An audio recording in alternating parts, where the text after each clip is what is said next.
Good morning, everybody. Happy Thursday. Have an amazing show for everybody today. What do we have, Krystal? Jam-packed show today. We're going to try to rip through as much news as we possibly can. So last night, around midnight, we got the first Supreme Court weighing in, not really a ruling, but a temporary stay, weighing in on some Doge activity. So break all of that down for you, what it means, what is going to happen next.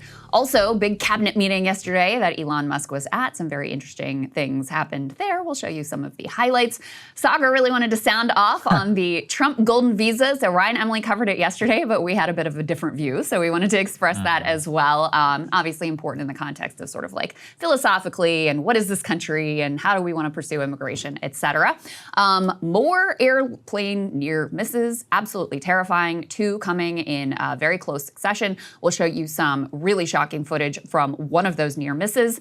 There's a new Biden book that is going to be coming out. It is the inside story of his decline and the cover-up. Jake Tapper is involved, so that's led a lot of people to ask whether he is the right person to be doing the reporting there, whether he was himself in on part of that cover-up. And Jeff Bezos making it plain that the Washington Post is not going to brook any dissent from the pro-oligarch agenda. So we'll talk to you about that and the fallout that commenced afterwards. Yeah, that's there's a lot to say about it. It's just so hilarious to me the way that how naked how all of these people are and more. It actually fits well with a guest that Counterpoints had on yesterday. Really excited to be able to bring this to everybody. They got to sit down with the CFPB's former Rohit Chopra, who was behind the scenes working at the Biden administration. Rohit Chopra previously has not yet responded publicly to a lot of the allegations made against him by Mark Andreessen and by Mark Zuckerberg. We will be exclusively dropping that for our premium subscribers early, so if you want to go ahead and subscribe, you can, but we're going to give you a little teaser of what that looked like. Let's take a listen. When it comes to debanking, I don't think people should ever lose their account because of their exercising their religion, speech. And I'll tell you, one of the first things I did years ago was to put forth a stronger policy that made it clear when that type of discrimination or debanking ran afoul of the law. Guess who sued to block it? Who's that? It was actually the bank lobby and the Chamber of Commerce. So if you want to hear the whole thing, early, breakingpoints.com, support the type of journalism that we're able to do here. Thank you very much. But why don't we get to the mini block, Krystal? Yeah, so some news, some court news, legal news coming out last night. Supreme Court Chief Justice John Roberts weighing in on whether or not the Trump administration needs to immediately unfreeze these USAID funds. Let's go ahead and put the tear sheet up on the screen. Headline here from Politico: Chief Justice allows Trump administration to keep foreign aid frozen for now. And this actually applies specifically to foreign aid contracts where the work has already been performed and people are waiting on payment. So it specifically applies to those payments.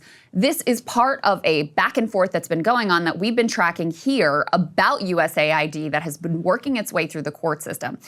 Multiple federal judges have said to the Trump administration, you have to unfreeze this aid.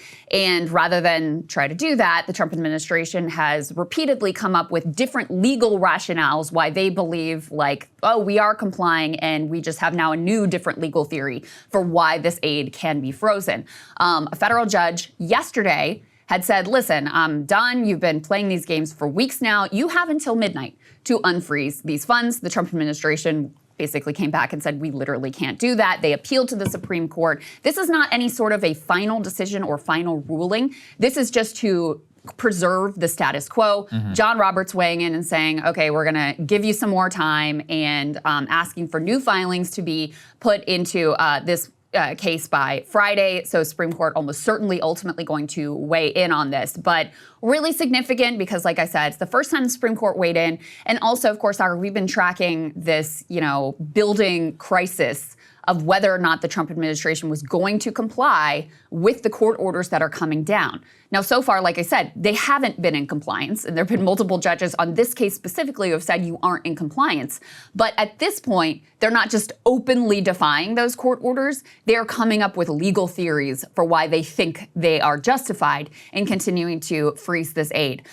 In addition, as part of this filing, the latest legal theory that they've put in front of the courts is, okay, well, you said we couldn't do this blanket freeze. Now we've gone through line by line, and we've decided that we want to freeze some 90%. We want to cancel some 90% of these contracts with regard to USAID specifically. So now they're saying, well, it's not a blanket freeze anymore. We just have gone through and decided that 90% of these contracts want to be cut. That in and of itself, Saagar, of course, is very significant because it includes some of the things that had previously actually gotten waivers. So included in that 90% cut is things like PEPFAR funds for people largely in Africa who have HIV and AIDS. It's going to tie in with some comments that Elon Musk made with regard to the cabinet meeting on Ebola. There's a lot of pieces here, obviously, when you cut something by 90% that come into play, and this is all building up ultimately to that showdown where they want to take a case to the Supreme Court and make the argument that they should be able to unilaterally cut funds as executive branch, even things that have been appropriated by Congress.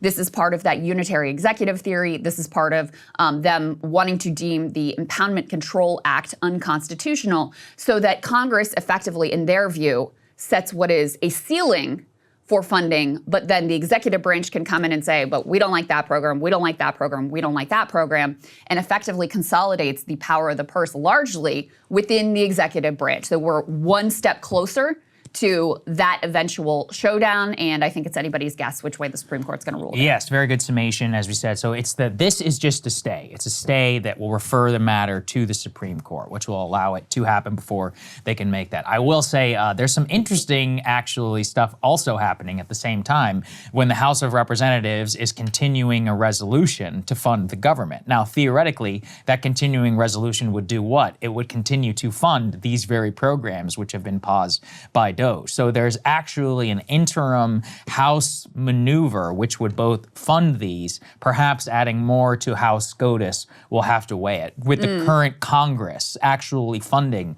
the programs right now. So legally, as I understand that will add to some of the argument, obviously for congressional power over the purse, but it will go to the full Supreme Court. I mean, I said here before, while you said it's definitely anybody's guess, I don't think Roberts would likely rule on behalf of the impoundment clause, like in the way that the Trump administration wants. The people with the most expansive views of presidential power are Justice Kavanaugh and Justice Alito. Justice Thomas is kind of a wild card in this regard. Oh, really? I thought he'd be on board. So you would think theoretically, but again, as I understand it, in his very small c conservative views previously in the way they've been applied, from a Federalist Society person I spoke to, he's more of a wild card. And Justice Gorsuch, actually, would be the number one person. Justice Gorsuch and Amy Barrett both come from a similar, more libertarian school. If you look at some of the past rulings Gorsuch has made in this, it would seem to indicate he's likely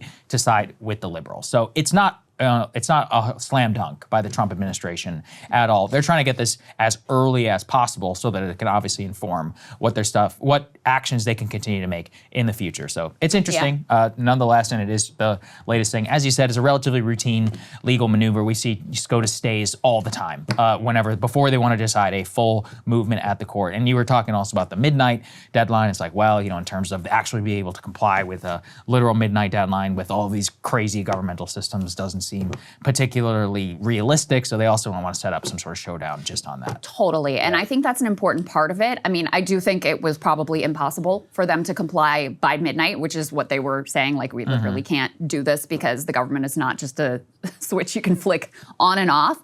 On the other hand, the petitioners would say, you've had weeks and weeks at this point to get it together and try to unfreeze these funds. And instead of taking any action in that direction, instead you've spent your time trying to come up with new legal rationales that would justify you defying this court order. So that's what this came down to. But you have to keep in mind, if you're Chief Justice John Roberts, if you're the Supreme Court, you really want to maintain your legitimacy.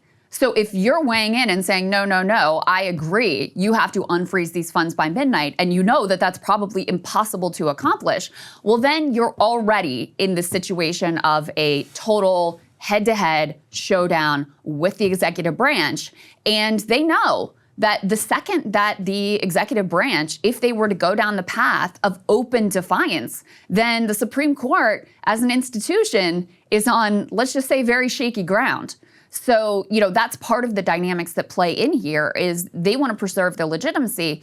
And if there's a credible threat, which I think there is, that the executive branch is just going to defy orders that they don't like and don't want to comply with, then that puts pressure on them to weigh in on the side of the Trump administration so that they can preserve the appearance of their own power. Yeah. So that's one of the dynamics that go in here. And you've made the FDR comparison before. I think there is an apt comparison here because part of why the Supreme Court ultimately decides, like, all right, well, let some of your programs go through that they were previously blocking is because they had threatened to pack the court. They knew that their sort of like power and legitimacy was on the line. And that's part of what applied pressure to them to, go ahead and back what he was doing. And I think there is a kind of a similar dynamic that could play out here as well. Absolutely. There's a book, I'm totally blanking on the name right now, which I highly recommend.